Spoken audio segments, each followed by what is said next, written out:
চোরের মার বড় গলা, এই কথাটা আমি শেখ হাসিনারে বলতাম। চোরের মার বড় গলা হচ্ছে আজকে এই 11 দলের।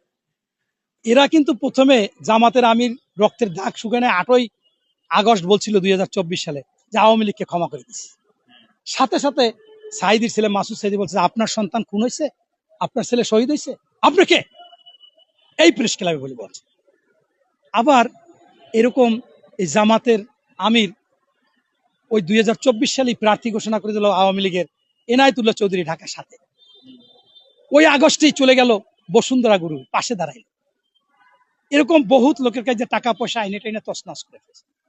এরাই 11 দলের ওই নাহিদ, ওই সারজিৎ, এরপর ওই যে কালা কি জানি বলে হাসনাত আবদুল্লাহ, এখন অনেকে কালা ফাটা বলে, সরি।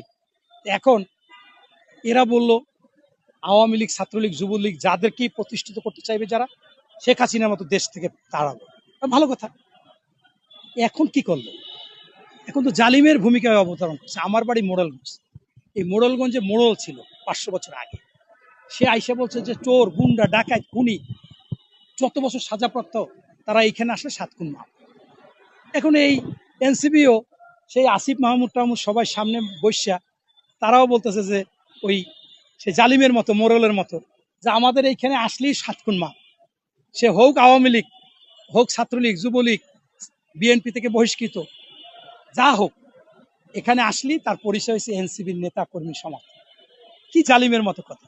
এতেই তো প্রমাণিত হয় যে আওয়ামী লীগকে কারা প্রতিষ্ঠিত করতে চায় এবং ওই হেলমেট বাহিনী কারা। আপনি আগে এই নাহিদ টাহিদ, এরাই সার্জিট টার্জিট, এরাই কিন্তু আওয়ামী লীগের সাথে থাইকা মব সৃষ্টি করেছে, হেলমেট দিয়েছে, হাতুড়ি ছিল, তাদের প্রমাণ আছে, মিছিল, মিটিং, সার্জিদের বক্তব্য, বহুত কিছু। এই শিবিরের যে ডাকসুর ভিপি কালকে সামনাসামনি বলছে যে আপনার এই ছবি, এইখানে ছবি, এইখানে ছবি, এইখানে মিছিল। অতএব এটা তো প্রমাণিত এই হেলমেট বাহিনী তারা। আজকে তারা আবার তাদের শক্তিকে বেশি করার জন্য সাংবাদিক সম্মেলন করেই তাদেরকে নিয়ে নিছে। এর তো লজ্জা থাকলে আর বলতে পারে না যে আওয়ামী লীগকে বিএনপি প্রতিষ্ঠিত করতেছে বা হেলমেট বাহিনী। বিএনপি তো নিষিদ্ধ করেছে, যদি নিষিদ্ধ না করতো তাহলে দেখতেন আর এক খেলা। তাই স্পষ্টভাবে প্রমাণিত যে এই হেলমেট বাহিনী, হাতুড়ি বাহিনী, মব সৃষ্টিকারী সবই জামাত সহ এই 11 দলের মধ্যে আছে এবং তারা শক্তি সঞ্চয় করার জন্য পারলে এই শেখ হাসিনাকেও তার দলে নিয়ে গোপনীয়ভাবে বাংলাদেশে ষড়যন্ত্র করবে। ধন্যবাদ।